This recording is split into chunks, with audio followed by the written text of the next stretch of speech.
The number of small businesses competing for federal contracts has dropped 49% since 2010. It hasn't slowed down, it hasn't leveled off, it has dropped in half. And in 2026, we're going through even more changes. We have a complete FAR overhaul. We also have over 1,000 contractors suspended from one of the largest programs in the country under small business. And lastly, we have DOGE cutting contracts left and right. Now, I'm not saying this to scare you, but if you don't take heed to the 5 lessons I'm about to give you, you will fail. Now, before I get into why businesses will fail this year, let me set the stage for you. In 2026, we're going through 3 things simultaneously.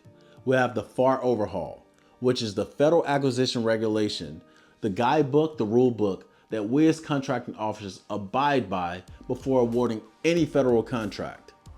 Next, we have the 8A program, which had a massive audit. And in this audit, over 1,000 contractors have been suspended, and over 800 more are on their way to termination.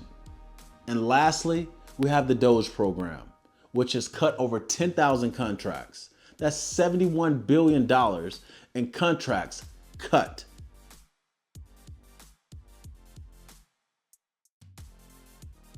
Reason number 1 why you will fail in 2026 is if you're responding to proposals like you did back in 2023. With the FAR overhaul, things look completely different. There are new approval levels, there are new thresholds. Let me give you an example. The Truth in Negotiations Act, it has increased from $2 million to $10 million, which means at $2 million, you no longer need a certified cost or pricing data. You don't need that until $10 million. Also, while this rewrite is underway, we have class deviations at all agencies, and agency A may look different from agency B. So it's up to you to educate yourself on which agency you're responding to and their deviations that they're abiding by.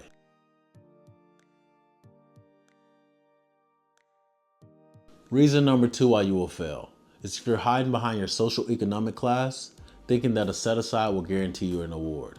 That is not the case.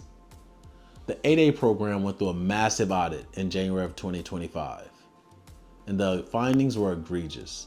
It left over 1,091 contractors suspended and another 800 terminated. That's over $850 million in contracts. And the reason? They were missing bank statements, payroll registries, the contracts that they were awarded, and their list of employees. These are basic documents that everyone should be able to produce. And from that, the Small Business Association sent a formal letter, a formal request to all contracting officers asking if we suspect anything not airtight with their business, any business, we should report that. That's pretty big.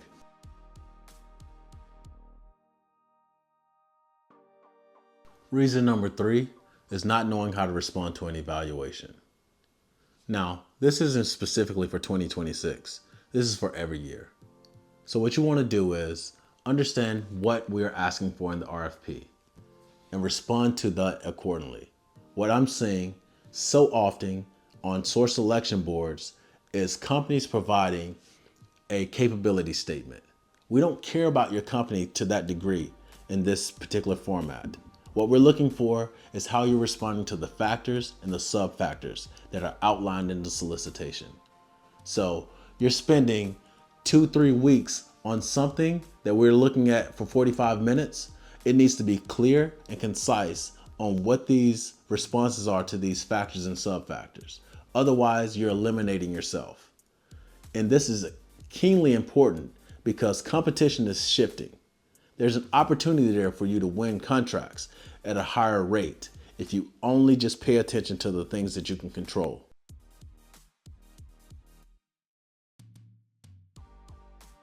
Reason number 4 why companies will fail this year is treating every proposal like it's LPTA, lowest price technically acceptable. Yes, this may work for some, but it doesn't work for all proposals. What that means for you is read the evaluation criteria and see what we're looking for this particular requirement. We have three different evaluations that we go to. We have LPTA, which means once you're technically acceptable, we then evaluate price. And the lowest price from there is what we go with. We have best value, which means we're willing to pay a higher premium for a trade-off piece. Meaning if past performance is what we're willing to pay a higher premium for, then we look at past performance and then we go for there and evaluate. Then we have a hybrid of the two, which is just a mixture of what I just explained. For you, you need to understand what we're looking for, because if you price yourself too low on an LPTA, we can think that you don't fully understand the requirement and eliminate you from the competition as well. So price yourself accordingly based on the factors, based on your level of effort, and based on what we're asking for in the evaluation.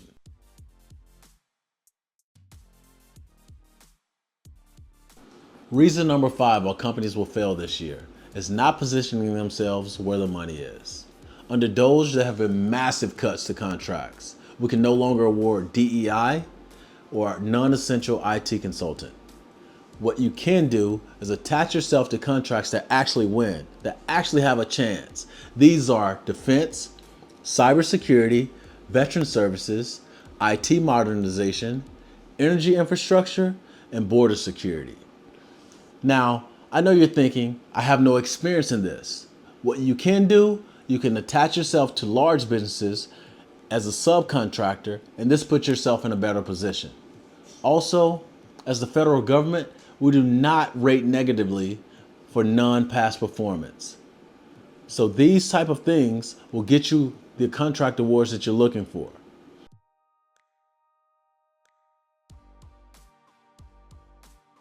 Now, I'm not saying this to scare you, but if you don't take heed to the 5 lessons I'm about to give you, you will fail. I've given you 5 reasons why companies will fail this year. Let that not be you. There are things that you can do right now to make these changes. All those things I've listed are opportunities for you and your company to make changes to position yourself to win.